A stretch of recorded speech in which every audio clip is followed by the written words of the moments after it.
Best known for his relationship with Tina, Ike Turner's life is indeed a chronicle of turmoil. Born in Clarksdale, Mississippi in 1931, he grew up in the Jim Crow South, bearing witness to the unjust treatment of black people. When he was 5, his father was secretly involved with a black woman who was in a relationship with a white man, causing a community uproar. Once the affair was exposed, a group of white men dragged his father to a river and beat him grievously. Denied access to medical care, a makeshift treatment area was set up in their backyard, where his injuries remained unattended, ultimately leading to his death. They wouldn't accept him in the White Hospital, and the health department put up. It's like a little canvas house. When Ike was just 6 years old, he had his first sexual liaison. Glorifying the encounter, he recalled that he shared this experience with a 45-year-old woman. You were banging a 45-year-old when you were 6, right? Yeah, that's right, man. You sure remember. That's called child abuse. That's not called losing. I was having fun, you know? Yeah. And so was she. In a household facing financial hardships, he fed chickens and sold scrap iron to make pocket change. A regular at a local pool hall, he met blues pianist Pinetop Perkins. Right from the start, Ike developed his boogie-woogie piano playing skills and became adept at picking up musical notes by ear. Pinetop Perkins taught me boogie-woogie. He eventually established a band that he called the Kings of Rhythm. Their early performances were playing popular jukebox tunes around the Mississippi Delta. They moved to Memphis and recorded their #1 hit, Rocket 88, widely recognized by some as the first rock and roll record. Although Ike was the band leader and composer of the song, it was credited to the vocalist, who soon left the group to pursue his newfound fame. Before relocating to St. Louis, the Kings of Rhythm were Memphis's premier session players, and Ike was instrumental in the early careers of B.B. King, Howlin' Wolf, and Bobby Bland. As a talent scout, he had a unique way of discovering new voices. When he and his band performed, they commonly held open mic nights. One such opportunity fell into the hands of 16-year-old Anna Mae Bullock. Too young to go in the clubs, but I started to put on makeup and so forth to get in. So one of the musicians set one of the microphones down one night, and I took hold of the mic and started singing. Pow! They scored their first national hit with their debut single, A Fool in Love. Ike introduced backing vocalists known as the Ikeettes, a trio that saw a high turnover, as many of them accused him of being domineering and violent. He changed Anna Mae's name to Tina Turner and rebranded them as the Ike and Tina Turner Revue. They married in Tijuana, Mexico in 1962.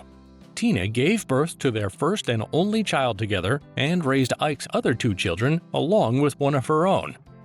Releasing 7 back-to-back albums, Ike struggled to reach his financial objectives. Formerly against drugs, his desire to push himself harder led him to experiment with cocaine after Red Fox and Elvis Presley offered it to him backstage at a show in Las Vegas, promising that it would solve all his problems.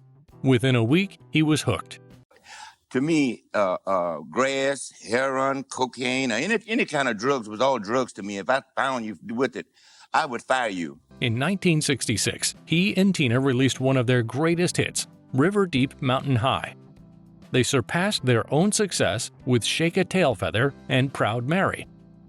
Their momentum continued with Want to Take You Higher and Nutbush City Limits, making them one of the most financially successful partnerships in show business. Behind the scenes, Ike's personal life was inconsistent and unpredictable. On his good days, he was known for generously gifting cars, houses, and financial help. But under the influence, he was said to be capable of great cruelty. He kept large bowls of cocaine readily available on tables in his home, hotel rooms, and recording studios, using it every hour or immediately after the effects of the last dose wore off. Tina bore the brunt of Ike's toxic behavior the most. She left him in 1976 after a fight during the limo ride from the Dallas airport to their hotel, just hours before a scheduled concert. In her book, she recounted the particulars of the altercation that led to her decision. She wrote, "The left side of my face was swollen out past my ear, and blood was running out of my mouth, splattered all over my suit. My one eye was swollen almost shut." She detailed other occurrences in countless interviews, reporting incidents of Ike burning her with coffee, beating her with shoes and hangers, and breaking her jaw and nose. Allegations that he insisted were all untrue. That book made me something that I've never been. Not even when I was doing dope. What did it make you? It made the people think that I would walk around, I would beat on my wife. The next 2 decades were not what Ike expected. In 1980, he released an album featuring previously recorded tracks with Tina, but record sales were disappointing. His Los Angeles recording studio burned down.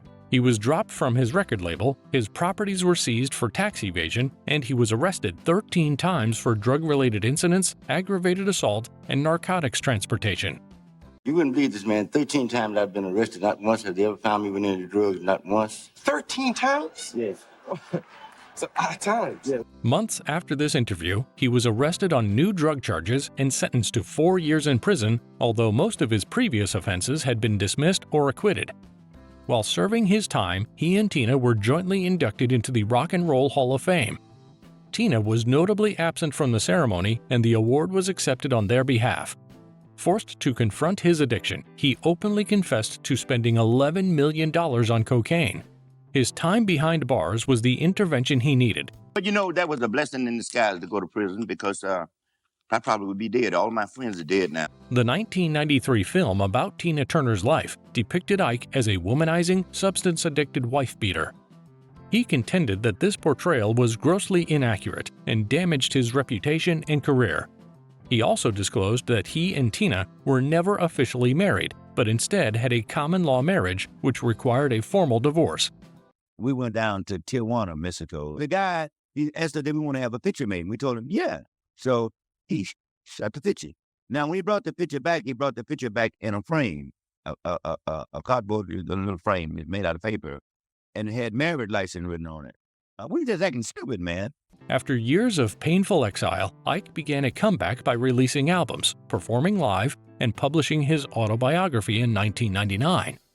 In 2004, following more than 12 years of sobriety, he relapsed, this time freebasing crack cocaine instead of insufflating it. His previous addiction had left a hole in his nasal septum large enough for a pen to fit through. You did so much drugs that you got a great big old hole right in your nose, don't you? Yes, I do. Battling with frequent episodes of shortness of breath, he was diagnosed with emphysema. Unable to control himself and deeply ashamed, he continued to use cocaine daily, even after spending 10 days in the ICU. In 2006, he married Audrey Madison, who became his 14th wife. The marriage ended in divorce 60 days later. Ike, do you think something's wrong with you that you have been married 14 times? Yeah, I think I'm hard to learn. Is this the final marriage, do you think? I hope so. In her book, she described Ike's unconventional behavior as bipolar disorder. His final album reflected on his past mistakes and won him his first solo Grammy in February 2007. His life came to an end 10 months later on December 12th, when he was found dead in his home in San Marcos, California. The coroner's report revealed that his demise was attributed to cocaine toxicity, with hypertensive cardiovascular disease and pulmonary emphysema cited as significant contributors. He was 76 years old. His death raised questions about his estate, as he had not left a will, making it difficult to determine his wealth and who would inherit his assets. Ike Turner's legacy is multifaceted. He was a brilliant musician who helped to create some of the most iconic songs of the rock and roll era and is considered one of its founding fathers. His exceptional guitar, piano, and production skills made him a role model for many musicians. Little Richard's piano intro to Good Golly Miss Molly was inspired by Turner's Rocket 88 intro, and Prince regarded Ike as one of his first inspirations. As a solo artist, he received induction into multiple prestigious recognition institutions. His wish was for his life story to serve as a cautionary tale, hoping that others could learn from his mistakes and make an effort to avoid the pitfalls he fell into. Maybe it was all for a reason. I don't regret it, because now I think I can help a lot of people today keep from going the road that I went, you know? Despite the complexities of his life, his legacy as a musical innovator will never be forgotten. Thanks for watching.